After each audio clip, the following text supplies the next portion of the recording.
The Arcane celebrations in League of Legends Wild Rift are in full swing, and you can too enjoy the celebrations by downloading the game, and it's not like you have to play any matches, you can simply enjoy what's related to Arcane by simply clicking on that tab. For sure, if you want to get in-game rewards, you can play matches as well. Those are pretty short from what I experienced and fun as well. Of course, fun is relative. If you win, it's generally fun, right? But then again, some people find fun even when they lose. Before I get into what I experienced while playing the games or mini-games related to Arcane and whatnot, I also need to advise you to maybe stay away from this video if you want to experience it yourself, or if you do not want to hear any story elements which are presented in this minigame, right? Because they are related, the story elements are related to Ekko and Heimerdinger.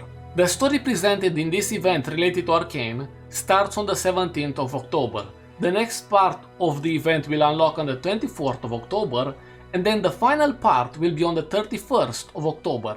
So every single week, a new part of the story will be unlocked. For this week, we get to understand the task at hand. We have to repair Ekko's hoverboard. The story begins with Ekko trying to fix his hoverboard, while also remembering how he fell off the bridge after fighting with Jinx. In the meantime, Heimerdinger steps in because he hears the tinkering and asks Ekko, to which Ekko replies that his aero glider is functional, but it lost a lot of power. After Heimerdinger hears that, he offers his assistance, and of course, Ekko agrees and tells him to take a look. While he takes a look, he also mentions how he could improve the overall construction by implementing some of his own designs. But then, Ekko is taken back by that statement and says that gear from the Undercity will be enough. Once he hears that, Heimerdinger apologizes to Ekko, and now you, the player, can take a look at what you need to do or repair in the next 3 weeks. After Heimerdinger apologizes and you now know what you need to repair, he goes on to say something amazing but also questionable in a way. So he says that as a counselor, he never took the care to explore Zone and its innovations because he was privileged enough to never look longer than he had to, right? But he says Zone. He never hears the word Zone in the show, ever. Maybe it's something off-screen, or which can be explained off-screen, similar to how Caitlyn first heard the word in the council archives whenever she was interrogating someone. Maybe something like that could explain why he uses the word, or maybe Ekko used the word with him before. He continues the statement by saying that when it comes to making changes, there is no time like the present, and truth be told, I was very happy to see Heimerdinger saying those words, right, in the story for sure, but then again, I'm not the only one who's happy. Ekko was also very happy because he mentioned that he wanted other Pilties to think like that.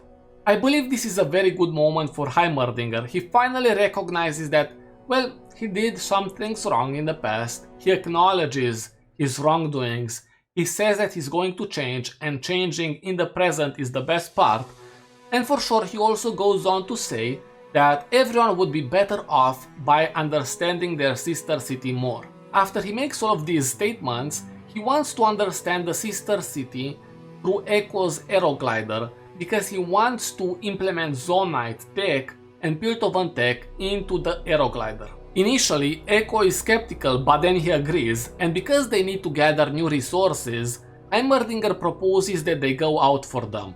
After he said that, Ekko reminds him that the Undercity treated him like trash, but Heimerdinger responds that that's not going to deter him, he's going to understand the city through someone else. That would be Ekko. As soon as that is said, Ekko has to grab some things, and now you, the players, have an interactable item on the screen to click on, and the item says Benzo's Precious Legacy with a few words from Ekko. Then they exchange some words about Benzo, and they are on their way to Benzo's shop. In the first week you are exploring Benzo's shop, in the second week it will be the bridge, and I'm excited for it because I'm expecting some things related to Jinx, but then again, we'll see.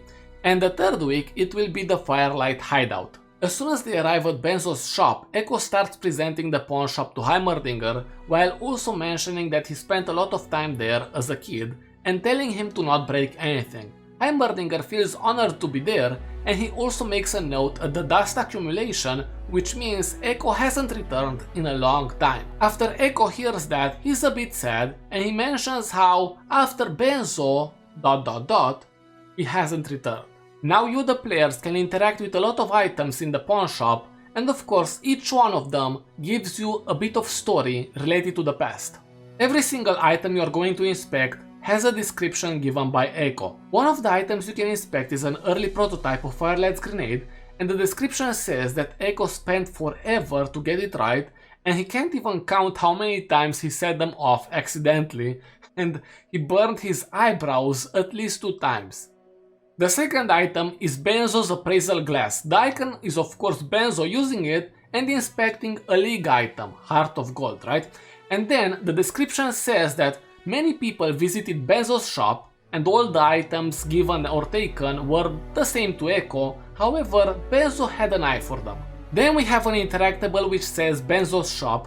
It describes the shop itself, and then it says that it is a reminder that the zone of the past is no more. The next one is very interesting, so I will just read it. Benzo's sign. Benzo was always around, even when my parents couldn't be. I'm so grateful for everything he did for me. I just wish I could have spent just another second with him. There is a cinematic with Ekko called Seconds, and you should see that because this message or description references that 100%. And not only that, but we also get to see a reference to Ekko's parents. I previously mentioned them because they are part of Ekko's lore, and there is a wonderful scene between Ekko and his parents, but I'm not going to talk about that right now. It's really interesting because right now we have a confirmation of their existence, which is what I wanted in the past, and I'm hopeful that we will see or hear about them in the future. Now we know they are part of the lore. The next items we've already seen in the show, and why is that? Because those are part of the scene whenever Ekko is spying on Benzo, Bender and Grayson and he learns about their deal, right? It's the Ionia masks, and through the eye socket of one of them he has the binocular, and interesting enough, it's the eye socket of the one which is similar looking to the mask used by Jin. Another item which we can see in the show is the grandfather clock. Ekko is trying to fix it in the show whenever Vander visits Benzo's shop. The final item, which I think is the best, is the circle bike Ekko and Powder rode. It is the first invention made by Ekko, and he trusted nobody to ride it besides Powder. Everyone was jealous, but he thought they would break it. You can see it in Arcane, and you can also see it in the enemy music video. Now that you gathered the materials, you can go on to fix the Aero Glider. Based on Heimerdinger's words, you are able to fix 33% of the Aero Glider. After doing the repairs, Heimerdinger and Ekko share some final words with each other, and Ekko reveals that it's very hard for him to see the place and now to leave it again. He reveals that Benzo was killed and he was like family. Heimerdinger, once he hears these words, he motivates Ekko and he tells him that he shouldn't feel shame for acknowledging those feelings. Ekko feels motivated once again, and the story for this week ends here. By the way, these are the rewards you can get for finishing the event. Another event which is running in parallel is Heimerdinger's Tech Frenzy. You can complete that as well if you want to get additional in-game rewards. Additional to that, we have the Scientific Conundrum, which is kind of like a puzzle. For this one, you have to turn the knobs in the correct position, so when you hit the red button, the rocket is free to fly away. So when you turn one knob in the correct position, one of the lights will turn green. That's all I wanted to say for today. If you enjoyed the video, you might also want to check a breakdown of the series trailer right here. If not, subscribe to the channel.